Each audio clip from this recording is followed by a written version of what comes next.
Santa Claus Village.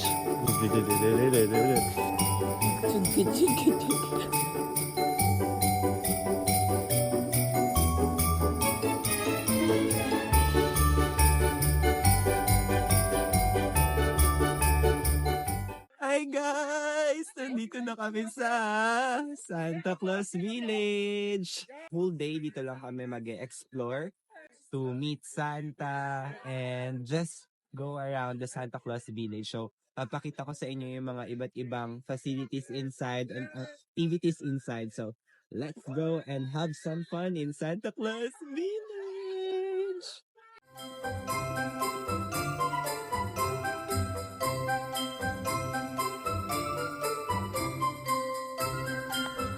Guys, so dito sa Santa Claus Village makikita ang isa sa mga Arctic Circle na pwede nyong i-cross. So kung nakita nyo doon yung mga poste sa likod ko, doon yung line para mag-cross sa Arctic Circle. So yun yung una naming pupuntahan. And yes, let's go and try to cross there.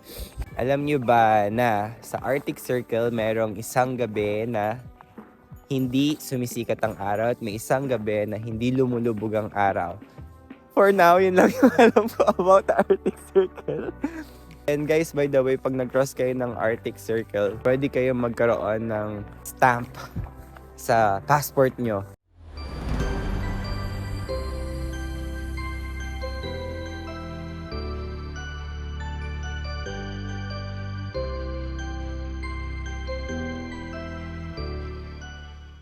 So we're crossing the Arctic.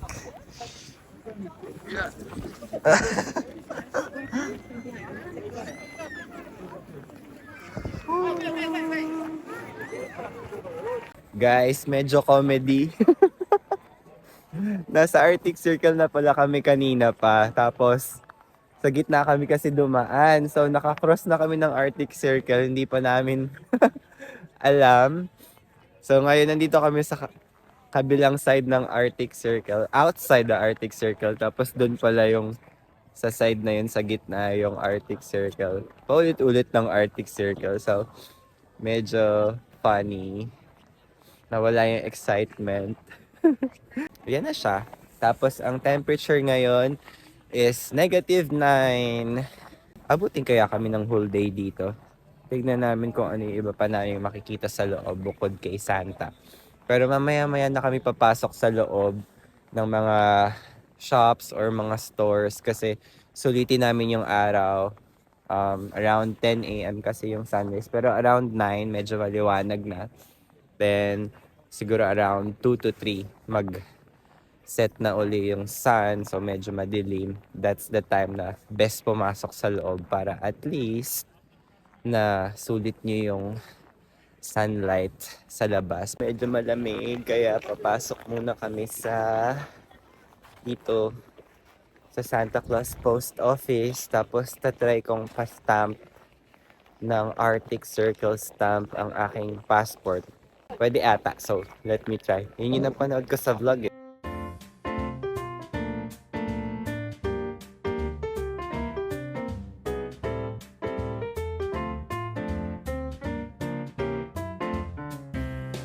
Sa kabila pala yung Santa Claus Post Office. Ito pala yung main office for you to meet Santa Claus. So, nagpabook na kami ng oras namin to take photos and videos with Santa. Then, dito near sa Arctic Circle line, makikita yung Santa Claus. Santa Claus. Open, close. Santa Claus. Isa pa. Santa Claus main post office. So, ayun. Pakita ko sa inyo. Here. Ayan na. Sa backside ko. Yun.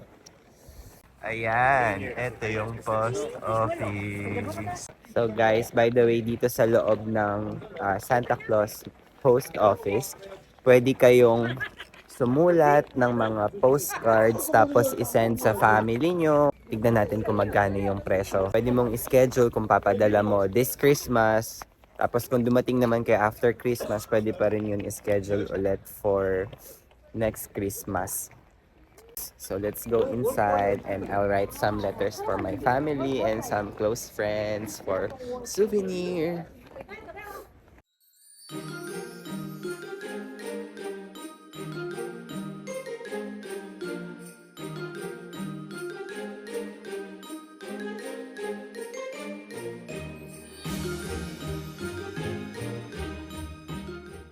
So guys, dito sa loob ng Santa Claus main post office, makakabili kayo ng mga postcards ranging from €1 to €1.5. Tapos you'll get the right letters for your family. Tapos dito, ihuhulog sa, anong tawag sa ganyan? Mailbox.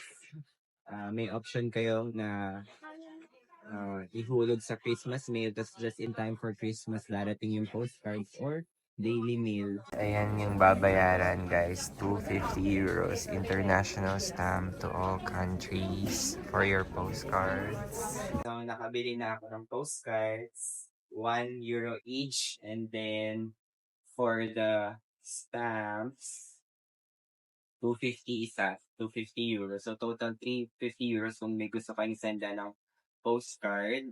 Yung stamp na yun international na. So sabi nila, you have to put the name and address ng pagsesendan mo dito, your message here, tapos dito mo lalagay yung stamp.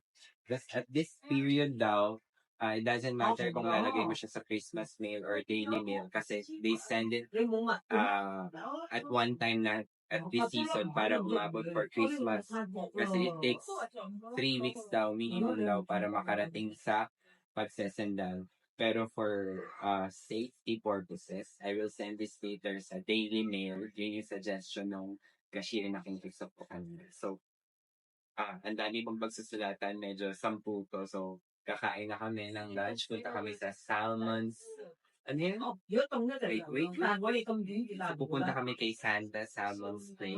And let's try the fresh grilled salmon there. Let's go! So, andito na kami sa Santa Salmon Place. Medyo may queue. Pero buti maaga-aga kami for lunch. Baka mamaya mas mahaba pa yung pila dito. Tapos, nakita ko sa menu nila na yung Santa Salmon na niluto sa open fire worth. Ready ka na ba? €25 or 100 dirhams or 1,500 pesos. Tsaka na lang kumain ng pizza. Pero hindi ka kakain dyan. Bakit? Titigil ako. Hindi pwede kumain kaya experience masarap daw sabi sa vlog. Sabi lang yun sa vlog. Hindi. Hindi nila sasabihin yun kundi masarap. Good luck na lang sa kakainin ko in the coming day. So, siguro yung after salmon, puro sardinas na Mexico. Dalada. Yes.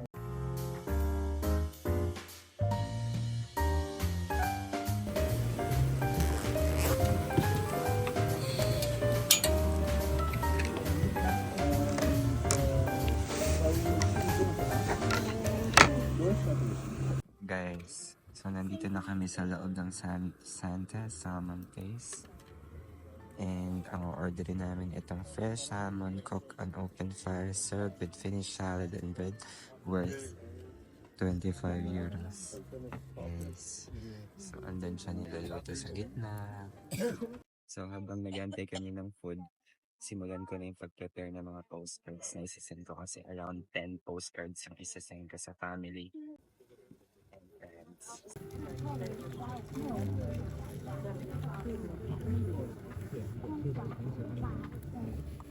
Ito na yung food namin. May kasamang bread, freshly grilled salmon. What's this, Cha? Is this coleslaw? Oh, potato salad. And then, meron kaming Christmas drink, which is plogi. So, total, this is €28. Kamusta naman yung food mo, Cha? Ano? Kaya ko din gawin tong salmon at kung may pang-ihaw lang ako sa bahay. Wow, taray. I promise nga. Okay. Kaya.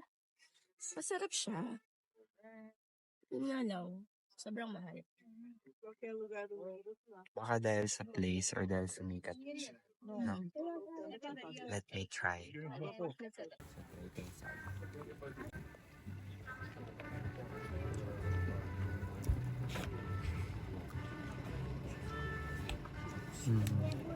Ito na yung pinaka mahal na salmon lang din naman. Walang pagkakain. 25 euros. Okay lang siya.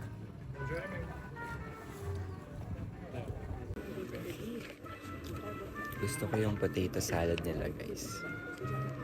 Lasang KFC. Lasang macaroni salad ng KFC. Di ba? Hindi. Ako yun yung opinion ko. Hindi, ordinary lang lang. Oo, pang commercial. Di ba?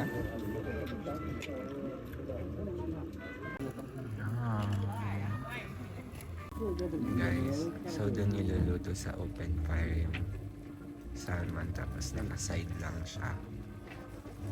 So guys, kakatapos lang namin mag-lunch. So in an hour, magkakaroon na ng sunset. So kailangan natin sulitin yung remaining 1 hour. Then after na nimimit na namin si Santa Claus. And ihuhulog ko na tong mga postcards na binili ko dun sa main post office.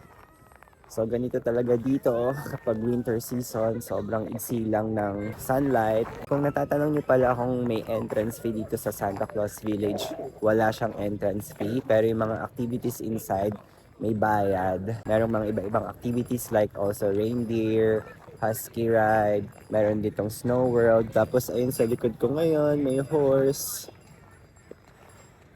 Maraming activities na pwedeng gawin inside and maraming restaurants din inside.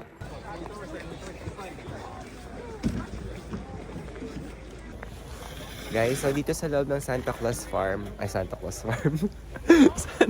Village, meron din sila ditong reindeer sled ride. So kung gusto niyo lang na maigsi, around 400 meters, yung adult cost only 25 euros or 100 dirhams or 1,500 pesos. So medyo magaganda yung mga reindeer sled nila dito. May mga damit yung mga reindeers na pang Christmas, talaga magandang tingnan.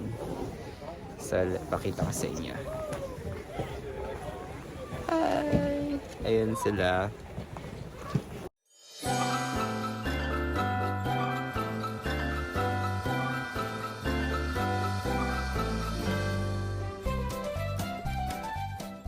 Kaya pala ang hirap hanapin. Ito siya. Letters from Philippines to Santa Claus. Yan, so dito na pupunta yung mga letters na kay Santa. Medyo magulo dun sa loob. Dito ko na lang tatapusin yung pagsulat ko ng mga postcards na ipapadala ko sa Philippines, sa Dubai, sa US, and sa Japan. I only have 4 left para matapos ko na to. So, ito yung mga postcard worth 250 international postcards. And again, yung postcard ko is 1 euro. So, total 350 kung may gusto kayong pag-sendan. Dikit na natin yung mga postcards. Tapos na ako magsulat. And iuhulog ko na sa mail yung aking mga letters, and hopefully makarating siya before Christmas. Sana magustuhan niyo to, guys.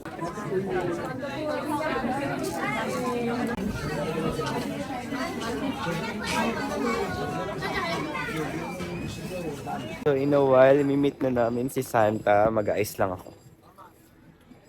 para pogi pag nag-picture with Santa. Ayan.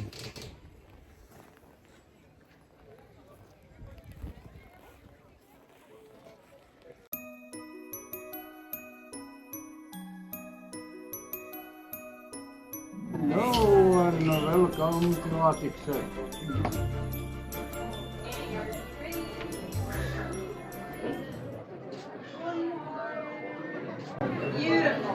So where from? Philippines?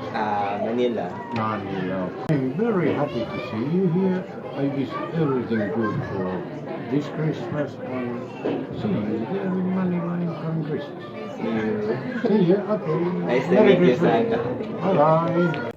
So guys, tapos na kami magpa-picture kay Santa and kumuha kami ng package na 2 photos and 1 video which is internet download only and it cost 50 euros, so around 200 dirhams.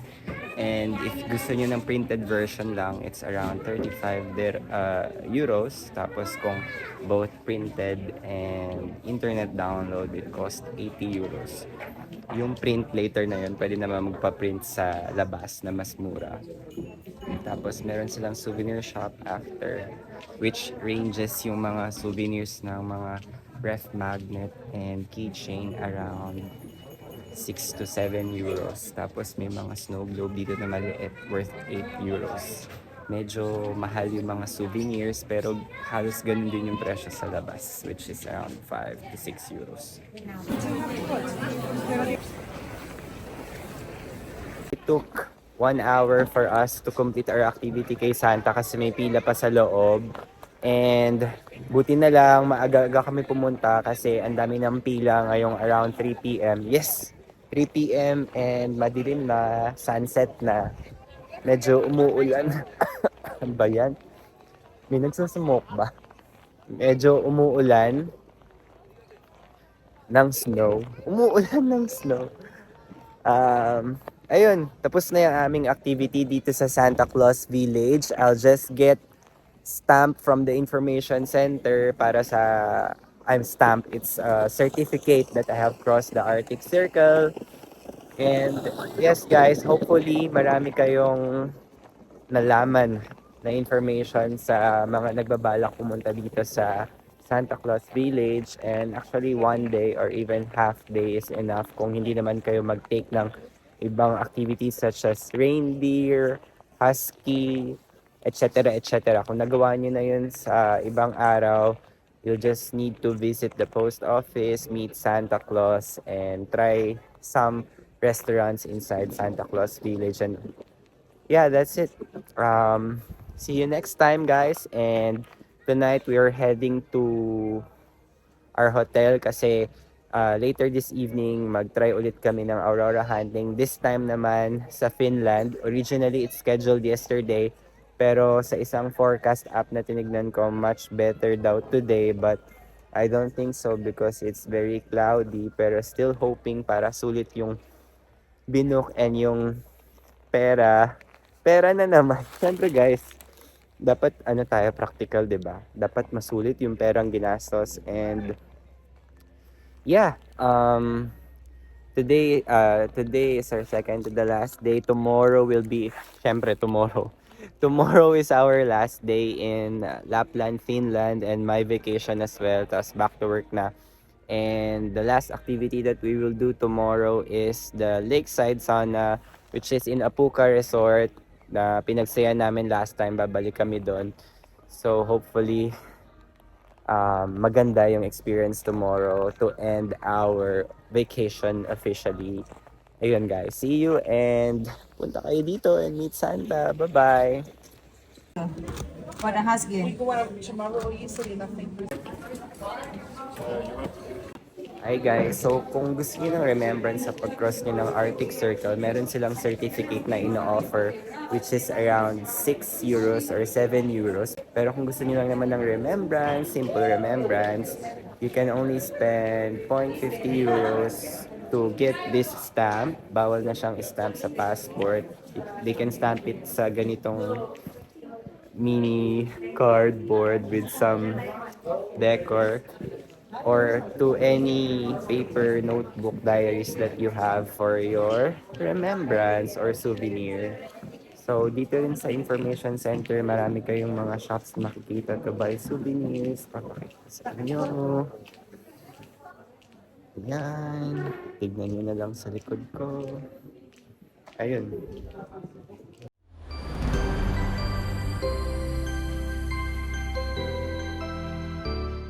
Nakabalik na kami sa city. Medyo nilalamig na yung person. So nakasakay kami ng isang bus na papunta rin sa city center from Santa Claus Village. Usually kasi sinasakyan namin mga shuttle bus ng Apuca which cost 8 euros per person. Pero yung nasakyan namin, dalawa na kami, 8 euros from Santa Claus Village. Yung papunta kami kanina, yung Apuca shuttle bus, sinakyan namin which is 8 euros per person. So halos 50% yung natipid namin. Dito sa city center, merong ice skating ring for kids or pwede rin for mga young at heart like me. Supposed to be bala kong mag-ice skating kaso magagawa ko naman yan sa ibang place siguro na mas maganda yung experience. Supposed to be sa Norway kaso sarado pa. Dito sa city center, maraming kainan and may souvenir shop din doon. And then, magre-rest na kami for our aurora hunting later. Goodbye na talaga for tonight. And yeah, hopefully na-enjoy niyo yung activity namin today sa Santa Claus Village. See you! See you on my next vlog. And see you on my next trip somewhere else. I'll let you know kung saan ako next.